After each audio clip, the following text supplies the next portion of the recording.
ዳኒ ፕሮቴስታንት ከመጽሐፍ ቅዱስ ውጪ አስተምሮ አላት የላትም? በክርስቶስ ዙሪያ የግል አዳኝ ተብሎ የተጻፈበትን ከመጽሐፍ ቅዱስ ታምንበታለህ? ሰው በግሉ ነው የሚድነው። ሰው በልቡ አምኖ ይጸድቃል። አልጠየኩም። ስለ አዳኙ ነው የጠየኩት። ስለሚድን ሰው አልጠየኩም። ስለ አዳኙ ነው። ስለሚድን ሰው አልጠየኩም። ስለ አዳኙ የግል አዳኝ ብለህ የምታምንበትን ስለ አዳኙ ነው። ስለሚድን ሰው አልጠየኩም። አዳኙን የዓለም አዳኝን የግል አዳኝ የሚለውን ታምናለህ ወይስ አታምንም? አምናለሁ አላምንም? በቃ አምናለሁ። ምን ጥያቄ አለው? ከመጽሐፍ ቅዱስ አውጣና የግል አዳኝ ያለ አንድ ሐዋርያ አምጣ። ቃል በቃል ኤግዛክት ፎርድ ፋላሲ እየሰራ ነው። ኤግዛክት ፎርድ ፋላሲ አንድ ልዩነታችን ይሄ ነው። ታንኪዩ አንድ ፕሮቴስታንት ከኦርቶዶክስ ጋር የዓለሙን አዳኝ ስለምትክዱ ትክክል አይደለም። አስተምሯችሁ ትክክል አይደለም። መጠየቅ ትችላለህ። ይኸውልህ ልዩነትን ገና አላወጣሁትም። አንድ በል። ሁለተኛ ጠይቅ። አንተ ደግሞ ይሄ ነገረ ድነት ነው። ሚስጥረ ስላሴ ላይ ደግሞ ልግባ። አሁን ምን ጥያቄ ያለው? አሁን እኮ ነገረ ድነት ላለው ብለህ ማነው ሚስጥረ ስላሴ ላለው ብለህ ነገረ ድነት ላይ ገባ። እሺ ዮሐንስ ወንጌል ምዕራፍ 14 ላይ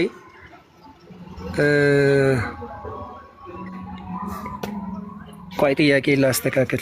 አይ ሰዓቱን ተጠቀመው። አንድ ጥያቄ ነው የጠየቁ። ቀጥሎ አንድ ጥያቄ ማንሳት ትችላለህ። ጠይቅ አንተ። እኔም አንድ ጥያቄ አንተ ለምሳሌ ኦርቶዶክስ ስትሆን አንተ ኦርቶዶክስ ስትሆን ለምሳሌ ኦርቶዶክስ ስትሆን ዛሬ ጴንጤ ነህ እንበልና ወደ ኦርቶዶክስ ገባ። ስትገባ በግል ነው የምትገባው ወይስ ከሰው ጋር ተሰብስበህ ነው የምትገባው? ጥያቄው ፐርሰናል ስለ እምነት ነው እየጠየቀኝ ያለው? ስለ ሚስጥረ ስላሴ ያው ነገረ ድነት ነው የጠየቀኝ። ሚስጥረ ስላሴ ላይ እኔ የጠየኩ ስለ ኢየሱስ ክርስቶስ አዳኝነት ነው። አንተ ደግሞ ስለ ግል ስለ ፐርሰናል የሆነ ጥያቄ ለምን ጠይቀኛለህ? ሚስጥረ ስላሴን እንደገና ነገረ ክርስቶስን መጠየቅ ትችላለህ። ጠይቀኝ። ኦኬ እኛ ማናምነው እናንተ የምታምኑት የሚስጥረ ስላሴ ነገር በስም በእኛ ውስጥ አብ ወልድ መንፈስ ቅዱስ መካከል ላይ ልመና አለ ብለን አናምንም። ምክንያቱም ፍቃድ፣ አገዛዝ በስልጣን አንድ ነው ብለን እናምናለን። ዮሐንስ ወንጌል ምዕራፍ 10 ቁጥር 30 ላይ እኔና አብ አንድ ነን ስላለ እኛ እናምናለን። ያደለው ማለት ኢየሱስ ክርስቶስን ይለምናል አይደል የምትለኝ? ኢየሱስ ክርስቶስ አማላጅ ለምን ትላለህ ታዲያ? እንደኔ የዓለም መድኃኒት ነው ብለህ መና እንደዛ ከሆነ እናምናለን። ብራዘር በጉልበት ነው እንዴ? ንገረኝ አልከኝ አንተ። ስናገር ደግሞ አማላጅ አትለውም ማለት ነው። ይለምናል አትልም። በአሁን ሰዓት አማላጅ አትለው። ስለ ስላሴ ጠይቀኝ ያልኩህ። ስለ ስላሴ ጠይቀኝ። ስላሴያችን ይለያያል። ስለ ስልጣን እኮ ነው፣ ስለ ፍቃድ እኮ ነው። በሚስጥረ ስላሴ ውስጥ አብ ወልድ መንፈስ ቅዱስ መካከል ላይ ልመና አለ ብለን አናምንም አልኩ። ልዩነቱን ንገረኝ። ስለዚህ ኢየሱስ ክርስቶስ አዳምጠኝ። ኢየሱስ ክርስቶስ አማላጅ ነው ብላችሁ ታምናላችሁ። አንዱ የእግዚአብሔር ቃል የሆነውን ለማኝ ትላላችሁ። ስለዚህ ይሄን በእናንተ አስተምሮ ጠያቂ ነው። ከቤተ ክርስቲያን የስላሴ ዴፊኒሽን ጠይቀኝ ከፈለግ ከቤተ ክርስቲያን ስላሴ ነው ጠይቀ። ከቤተ ክርስቲያን የስላሴ አስተምህሮ በመለኮት በአገዛዝ በስልጣን አንድ በስም በአካል በግብር ሶስት ይላል እንጂ ልመና የሚል ቃል አለው? ሁለተኛ ጥያቄ ነው እየጠየቀኝ ያለው ይሄ። እኔም አንድ ነው የጠየቅኩ፣ አንድ ትጠይቀኛለህ። በሚቀጥለው ጠይቀኛል። ችግር የለውም። አሁን ልመና የሚል ቃል በስላሴያችሁ ዲፊኒሽን ውስጥ አለ? አልገባ አንድ መለስኩልህ እኮ ዳኒ እኮ በመለኮት አንድ ጥያቄ እኮ ጠየቀኝና መለስኩልህ። አንዳንድ ጥያቄ ስትል አልነበረም? ልዩነት ንገረኝ። ስላሴያችን የተለያየበት እኮ አሁን ጠያቂ ደግሞ እኔ ነኝ። ጠያቂ እኔ ነኝ። አንዳንድ ጥያቄ እንጠያየቅ ተባባልን አይደለን? እሺ ጠይቀኝ። እሺ አሁንም በነገረ ክርስቶስ ላይ ነው የምጠይቅህ። በስላሴ ዙሪያ ነው። በስላሴ ዙሪያ ነው የምጠይቅህ። ቆይ ነገረ ክርስቶስ ነው የምጠይቅህ። ይኸውልህ ነገረ ክርስቶስን ልዩነታችን እያጎላን የምንሄድበት ነው። አቤት በስላሴ ዙሪያ ነው የምጠይቀኝ። ተነጋገርን አይደል? ነገረ ክርስቶስንም ሚስጥረ ስላሴንም እናወራለን ተባባልን እኮ። አሁን ንገረኝ፣ አሁን ጠይቀኝ። ታይም ይስተካከላል። የእናንተ ስላሴ ይለያል ስትል አልነበረ? ሁለቱም ክርስቶስም ይለያል፣ ሚስጥረ ስላሴም አይገናኝም ከኛ ጋር። ስለዚህ የፈለኩትን ልጠይቅ።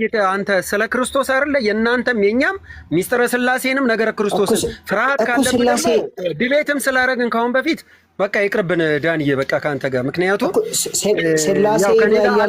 አልመልሳቸውም ጥያቄዎችን በአጠቃላይ ታውቃለህ። ስለዚህ ማውራት ካለብን እናውራ። እኔ የፈለኩትን ይሄን ጠይቀኝ እኮ አይባልም እኮ። ሚስጥረ ስላሴን ነገረ ክርስቶስን ሁለቱም አይገናኝም ማለት እኮ። ይገናኛል ካለ ደግሞ በቃ ጠይቀኝ። እሺ ስለ ስላሴ ልዩነት አለ ስትል አልነበረም? ንገረኝ። አረ ነገረ ክርስቶስን ሚስጥረ ስላሴ ምን ያልኩት ሁለቱንም ነው የምጠይቀህ። አማርጬ ነው የምጠይቀህ። ይሄን ጠይቀኝ ብለህ ታብሎ ደግሞ አይጠየቅም። አሁን ስላሴ ኖ አንተ ባልከው አልጠየቅም። እኔ ራሴን የፈለኩትን ነው የምጠይቀው። አንተ ያልከኝን ለምን ጠይቀሃል? አንተ ያልከኝን አልጠይቅም። በስላሴ ልዩነት እሺ፣ ሰምታችሁ ነገረ ክርስቶስን ነው አውርቼ ማሳየት የለንም ማለት ነው። ቀጥልሽ። እሱንም እጠይቅሃለሁ፣ እሱም አይቀርልም። ግን መጠየቅ በምፈልገው ሰዓት የራሴን ነው የምጠይቅ። የራሴን ነው የምትስማማ ከሆነ ልጠይቅ። ስላሴ ልዩነት የለንም አልክ እኮ። ቀጥልሽ። እሺ፣ የጌታን ስጋና ደም ማቃለል ስህተት ነው አይደለም? ይሄ ደግሞ ሚስጥረ የጌታ እራትን በተመለከተ ነው። ይሄ ክሪስቶሎጂ አይደለም ብራዘር። እሺ ታንኪ። የኢየሱስ ክርስቶስ ሚስጥረ ቁርባን አይደለም። ሊቀ ክህነቱ ችግር የለውም። የኢየሱስ ክርስቶስ ሊቀ ክህነቱ ያስምራል ወይስ ይምራል? ያስምራልና ይምራል ስትል ምን ለማለት ፈልገህ ነው? የኢየሱስ ክርስቶስ ሊቀ ክህነቱ የሚምር ነው የሚያስምር ነው? ቀላል ጥያቄ። በማስማርና በመማር መካከል ያለው ልዩነት ንገረኝ። አላብራራልህም። የሚምር ነው ወይስ የሚያስምር ነው? ይሄ ግልጽ የሆነ ጥያቄ። በማስማርና በመማር መካከል ያለው ልዩነት ንገረኝ። መልሱን ንገረኝ ከሆነ መልሱን ልንገርህ። ታዲያ እንደዛማ ከሆነ መማርና ማስማር እንደው የኧረ ዳኒ ሼም ነው በጣም። በአንተ ግሬስ አላየውም እንደዚህ አይነት ቃል ፍቺ። አሁንም እጠይቃለሁ። ኢየሱስ ክርስቶስ አዳምጠኝ። መማርና ማስማር አሁንም ግልጹን እየነገርኩ ነው ዳኒ። መማርና ማስማር ምንም የአማርኛ አብሪቬሽን አያስፈልገውም። ምንም ፍቺ ሚኒንጎ አያስፈልገውም። አሁን የምጠይቀን ቀጥታ መልስልኝ። የኢየሱስ ክርስቶስ ሊቀ ክህነት ይምራል ወይስ ያስምራል? ምን ማለት ፈልገህ ነው? ምን እያልክ ነው ያለው? ቀለል ባለ አማርኛ ፓራፍሬዝ አድርገህ ተናገር። አረ ዳኒ አታስቀኝ። የኢየሱስ ክርስቶስ ሊቀ ክህነት አዳምጠኝ። የኢየሱስ ክርስቶስ ሊቀ ክህነት ተረጋጋም። ማን ረፍ መስፍን ምንድን ነው መጠየቅ ነው ወይስ ምንድን ነው? የሌለ ነገር የምጠይቀው መጽሐፍ ቅዱስ እንኳ ይሄን አያውቀውም። አንተ የምትጠይቀውን ጥያቄ ታውቀዋለህ? መጽሐፍ ቅዱስ ግን እኔ እንደዚህ መጽሐፍ ቅዱስ ታውቃለህ ወይ ነው የምልህ። እስቲ አንብበው አንተ መጽሐፍ ቅዱስ እንደሚለው።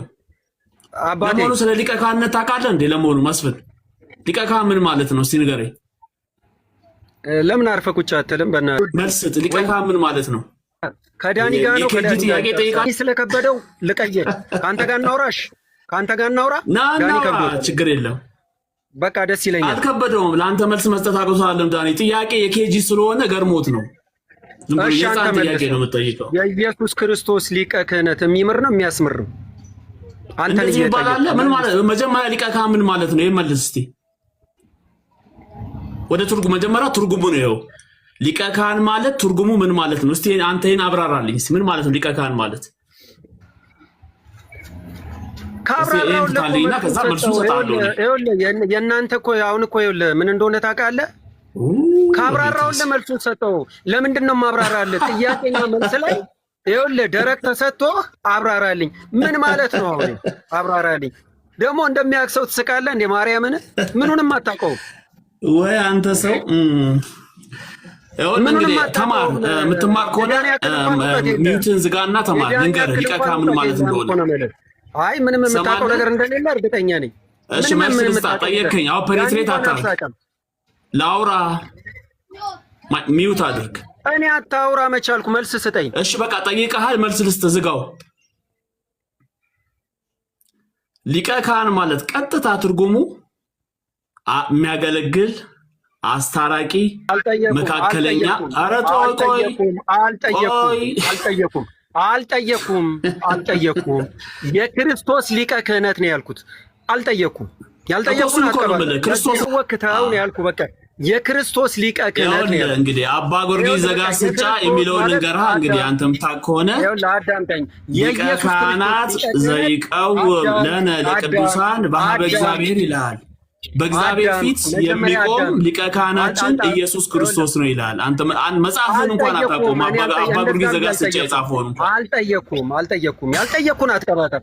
የጠየኩት የኢየሱስ ክርስቶስ ሊቀ ክህነት ይምራል ወይስ ያስምራል? ያስምራል። እሱ መልስልኝ። የሚያስምር ነው። መልካም። የክርስቶስ ሊቀ ክህነት ያስምራል የሚል ማስረጃ ስጠኝ። የሚያስምር ነው የሚል ማስረጃ አምጣ። አሁን ነው ምን ማለት ነው? የሚያስምር ነው ብሎ ቃል በቃል ጽትል እንድነግረው የፈለከው እንደሚምር እኔ ያወጣልሃለሁ። እስቲ ላሳይ። እስቲ እንግዲህ ዕብራውያን ምዕራፍ 8 ገለጻ ማን ነው? ወዳጅ መስፍን ላምብር። አሁን ዝም ብለህ ስማ። አታነብም ያልከው ልጅ አሁን ያስነበበ አሁን ጠይቀሃል፣ መልስ ልስጥ። እንግዲህ ዕብራውያን ምዕራፍ 8 ላይ ማስረጃ ከሌለ ይኸውልህ ማስረጃ መልስ ልስጥ። ጠየቅን፣ በቃ አትጩው። ፐርሰናሊ አንተ ላትወክለው ትችላለህ። ከተናገርነው ዋና ነገር ይላል። አድምጥ። አሁን ሚውት አድርግና ጠይቃል፣ መልስ ልሰጥ። ዕብራውያን ምዕራፍ 8 ያስምራል ያልከውን መልስ አምጣ። ከተናገርነው ዋና ነገር ይህ ነው። በሰማያት በግርማው ቀኝ የተቀመጠ እንዲህ ያለ ሊቀ ካህናት አለን፣ እርሱም የመቅደስና የእውነተኛይቱ ድንኳን አገልጋይ ነው። ማን? ኢየሱስ። አገልግሎቱ ምንድን ነው? በሰውና በእግዚአብሔር መካከለኛ ሆኖ የገባበት ሊቀ ካህናቱ አገልግሎት ማለት ነው። ይኸው አገልጋይ ነው ይልሃል። የጠየቁ ምንድን ነው? ያልተባልከውን እስቲ እንትን አትበል። እኔ አሁን ማርያምን በጣም ነው የሚያሳዝነኝ። ካላወቅኩ እኮ አላውቅም ነው። ዳኒን ለምን አስመለጥከኝ? ከእሱ ጋር ነበረ ውይይቴ። ለማንኛውም በዕብራውያን ምዕራፍ ቁጥር 40,000 ጥያቄ አትጠይቅ። አሁን ዳኒ ልጁ ወጣ። በጣም ቦሪንግ ስለሆንከበት ልጁ ሰርችቶ ወጥቷል። አንዴ ስለ ክርስቶስ ትጠይቃለህ፣ አንዴ ስለ ስላሴ ትጠይቃለህ። የምትጠይቀውን እንኳን አታውቅም። ፈር ይዘህ ጠይቅ መጀመሪያ። ስለዚህ የኢየሱስ ክርስቶስ ሊቀ ካህንነት የሚያስምር ነው። ምንም ታጣቀ ሊቀ ካህን ምር የለም፣ አስማሪ ነው። 72 ሰዎች ታንኪው። ናርዲንም ዓለምንም በጣም ከልብ አመሰግናለሁ።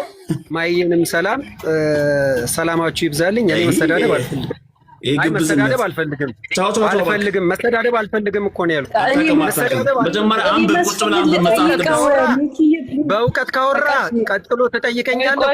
ምን አንተም ብለው አዋቂ ደግሞ ለምን እንሰዳደባለን?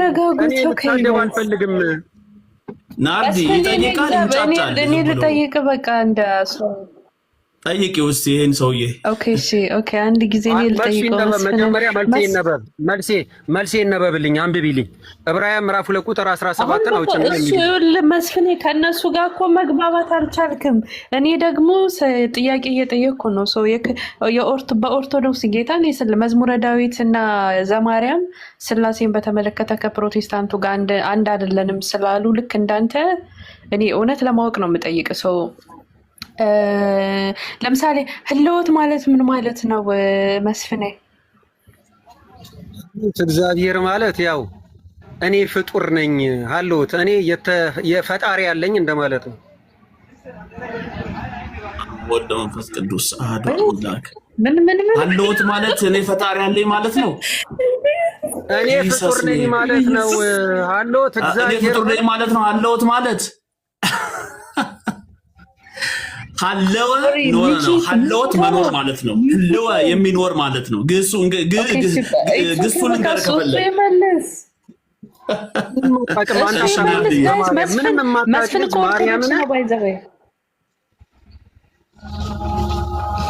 መስፍን አሁን ቆይ እኔ ልጠይቀው። ስላሴ ለምሳሌ ስላሴ ሲነሳ ስላሴ በህልወት አንድ ናቸው ይባላል እና ህልወት ማለት ምን ማለት ነው? እኔ ጥያቄ ሰምተኛለሁ መስፍን፣ ምናልባት ኔትወርክ እያስቸገረ ካልሆነ።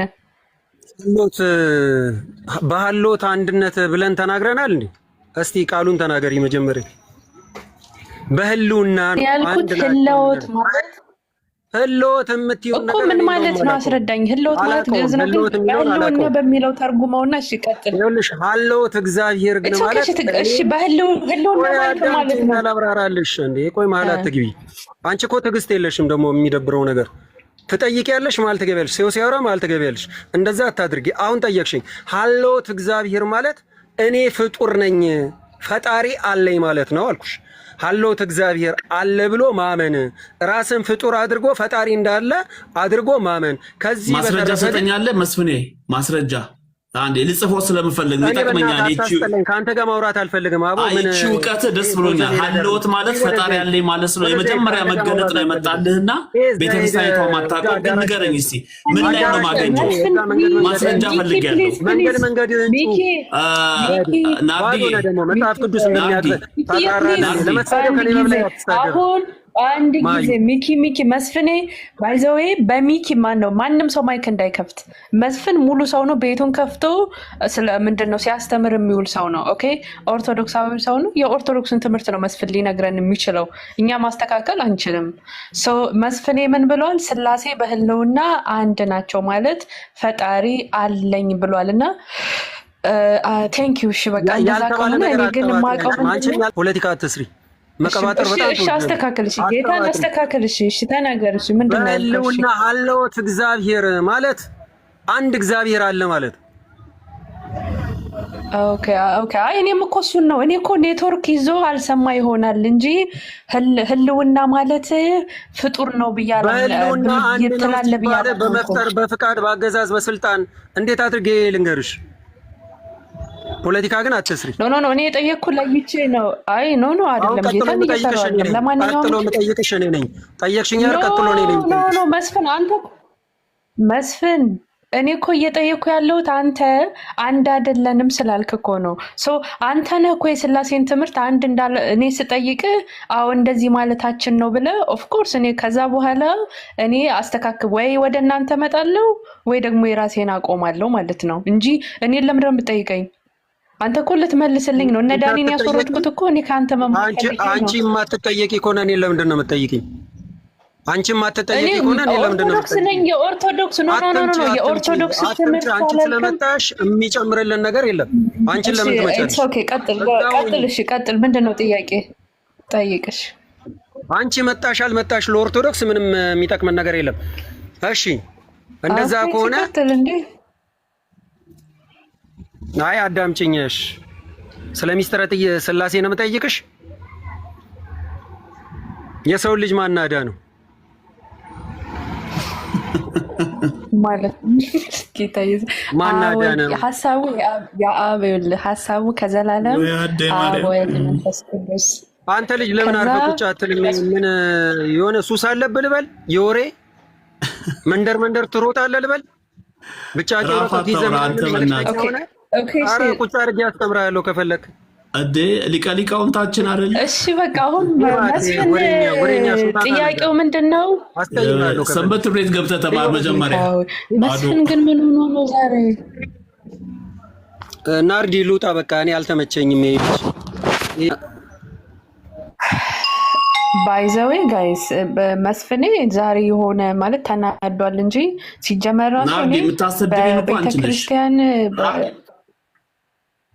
በቪዲዮ ውስጥ ይገለጥ። በቪዲዮ ተገልጬ ማውራት ፈልጋለሁ። ፌስ ላደርግሽ ፈልጋለሁ። አንቺ ነሽ ኔትወርክ ያስቸግረኛል አይደለም? ኦኬ ሲቀጥል መቼ ይሄ እሺ ይኸውልሽ ይሄ ሰው ዳኒ ሊቀ ካህን ማለት አዳኝ ነው ወይስ የሚያስምር ነው ወይስ መምህር ነው? የሚያስምር ነው ሊቀ ካህን ማለት።